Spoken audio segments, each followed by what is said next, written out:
Welcome to Wheel of Time You Are Missing. This video series will examine the differences between the Wheel of Time TV series on Amazon Prime and the book series by Robert Jordan. The series spans 14 massive novels and a prequel. This video series is for people who don't plan to read the books, but want to know what they're missing by watching the show only. These videos will contain spoilers for the entire series, and may reference events that happen later than the episode that is being analyzed. This idea was stolen directly from Preston Jacobs, whose What You Are Missing video series did the same for show watchers of Game of Thrones, link in the description. My name's Buddy. Let's get started. The Amazon series begins with Moiraine Damodred. She's our story's Gandalf, a powerful wizard who knows a lot of stuff. She narrates a quick info dump that gives us key information. She's part of an order called the Aes Sedai. They are hunting for the reincarnation of a man called the Dragon who lived 3,000 years earlier and caused a huge global catastrophe. We won't see the original dragon on screen until the cold open of the Season 1 finale. In the books, we meet the dragon in the prologue of Book 1. I always found the prologue jarring and disconnected, but let's listen to a description of the prologue and how it sets up the opening of the story from Brandon Sanderson, who was commissioned to finish the book series after Robert Jordan's tragic passing. This clip is from Sanderson's fantastic lecture series, which is linked in the description. Don't start with the prologue to Eye of the World if your story is going to be a wacky comedy, right? If you haven't read Eye of the World, the beginning is a man finding out that he's gone crazy, having his sanity restored just long enough to realize he's murdered his entire family, running off and committing suicide, right? So that's the prologue to Eye of the World, right? Yeah, he creates a mountain as he commits suicide, so that's cool. Yeah.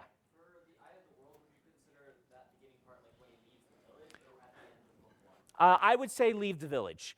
In fact, Robert Jordan gets almost all of this stuff by the end of chapter 1. You've got the prologue, Dragon Mount, and then if you haven't read it, chapter 1 starts with Kid on Farm, but you only have like 3 paragraphs of Kid on Farm till the kid on the farm sees a shadowy figure chasing him. And they go to town, and everything starts to be odd and strange, and there are strangers in town, and the immediate promise of that is, you saw all this action, somebody killed himself, now we're learning that someone out there is the Dragon Reborn and might go crazy. Plus, we are learning everything's wrong in this kid's village, and then by like the end of chapter 1 or so, I'm not exactly sure, but the end of the first little short sequence, we have the attack and everything goes crazy, right? It's really fast in Eye of the World. And so I would say it's right about there, but really where this ends is where they decide to leave. And then you know what kind of plot you have, right? We're going to go on a travelogue. We know what our arc is going to be, right? We've got this whole kind of promise that our characters are small-town people who thought they wanted big adventure, and big adventure is way more dangerous and scary than they think.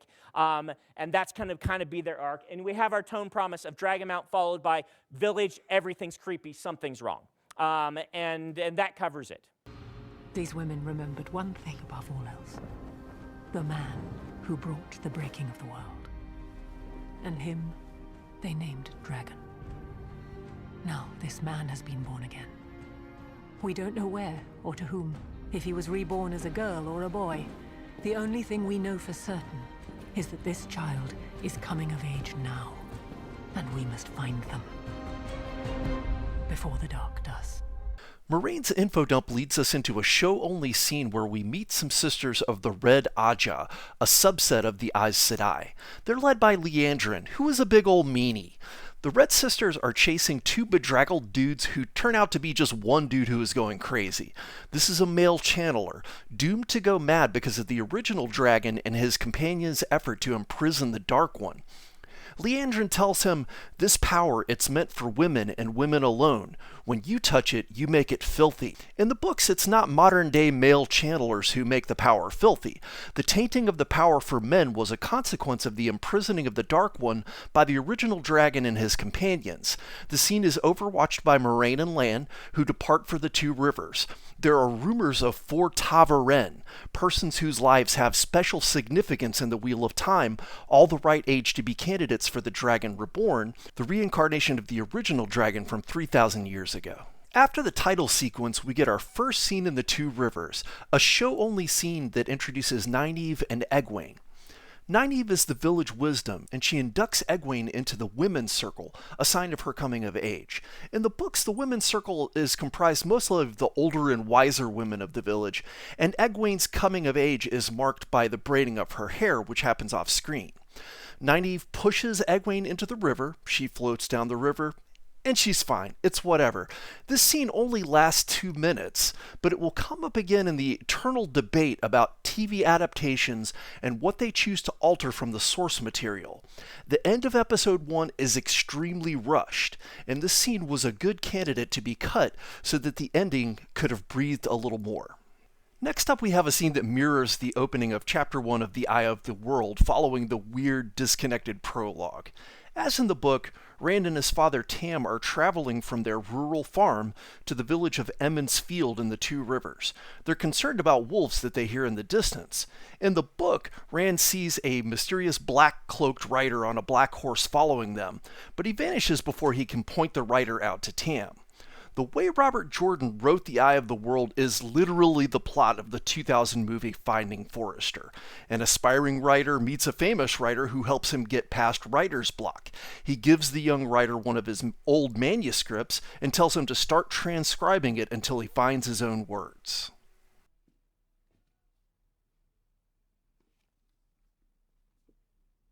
A season of face perfection. What's this? Start typing that. Sometimes a simple rhythm of typing gets us from page 1 to page 2. And when you begin to feel your own words, start typing them.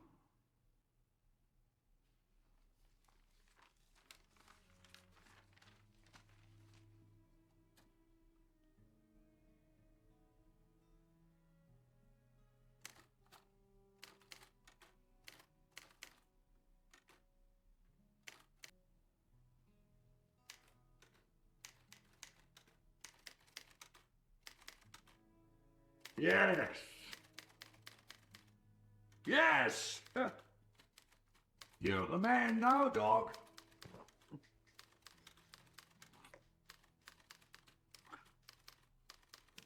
Jordan literally transcribes the story beats of Tolkien's Lord of the Rings. Simple rural people are visited by a mysterious wizard who warns of an unknown power. He sends them on an unexpected adventure, and they're chased out of their homeland by mysterious black riders.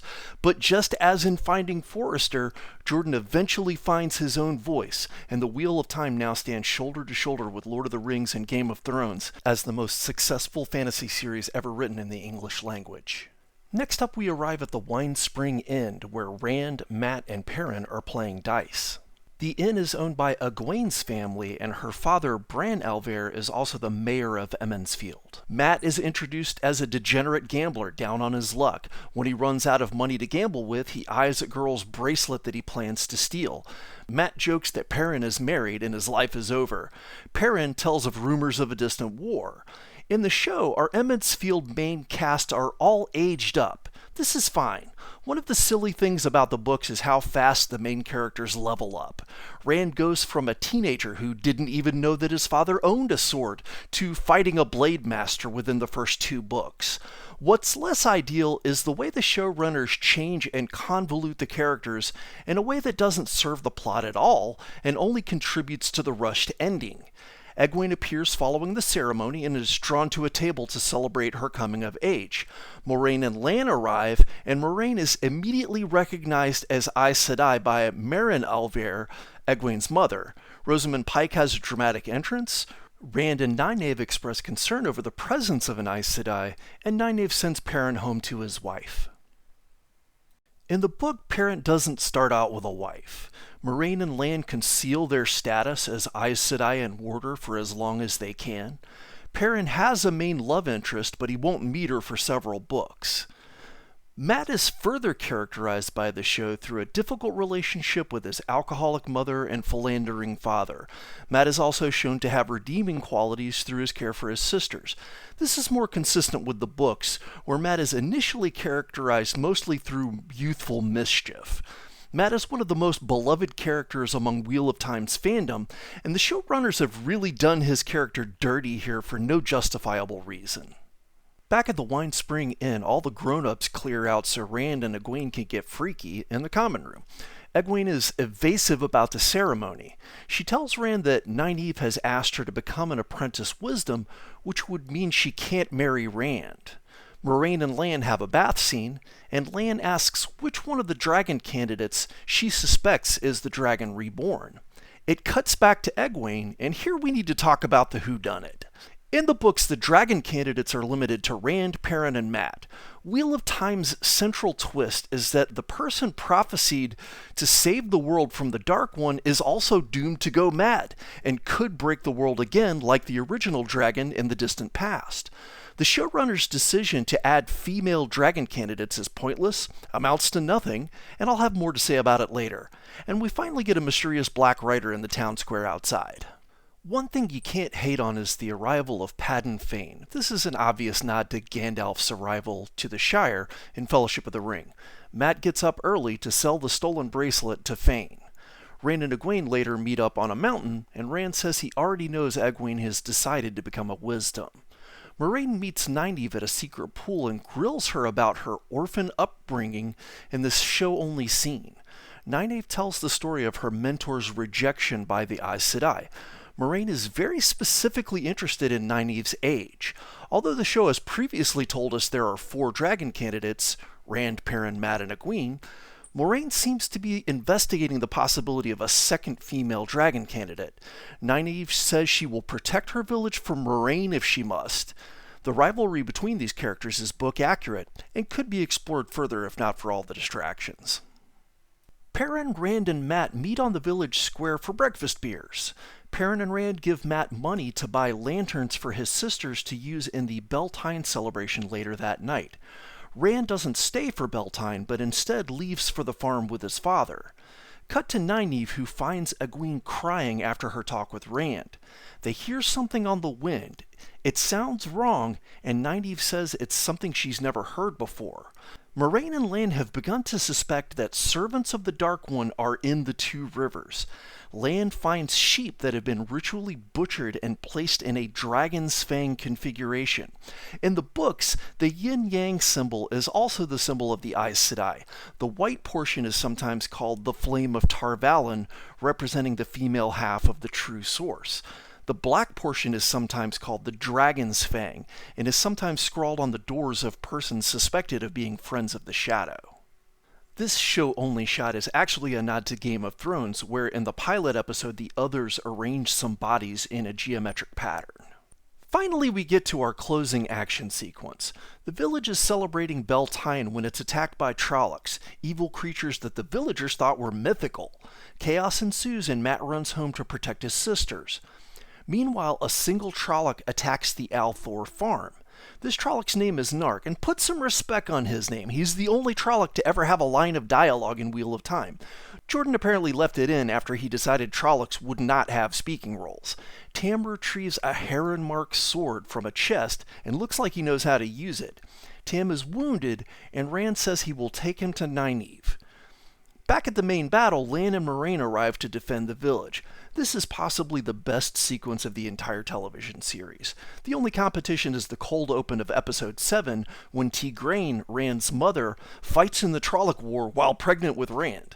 While the books explain the relationship between an Aes Sedai and her warder, this scene brilliantly shows it.